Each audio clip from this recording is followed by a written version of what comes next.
ভাই আপনাদের এই জায়গায় যে আসছি, যে কলেজ তো পুরো পানিতে তলায় গেছে, তা আপনাদের অনুভূতিটা কি আর কি অবস্থা আছেন আপনারা? আমরা খুব খারাপ অবস্থায় আছি, আর আমাদের বাসা টাসা সব তলায় গেছে।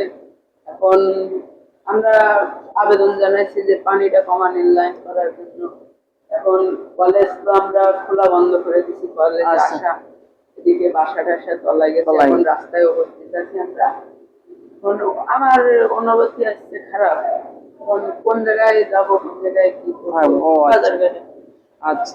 আর এই কলেজের যে বারান্দা পারে তো আমরা দাঁড়িয়ে আছি, কলেজের মাঠে যে কি পরিমাণ পানি আপনি! জায়গায় আপনার পুরুষ এলাকার পানি। ও আপনার রুট তো পানি হয়ে যাবে। দেখি ঠেই দিয়ে, ওরে বাবারে, ঠেই পাচ্ছি না।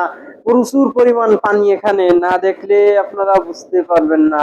যাই হোক, এখানে লোকজন খুবই দুরবস্থায় আছে। আহ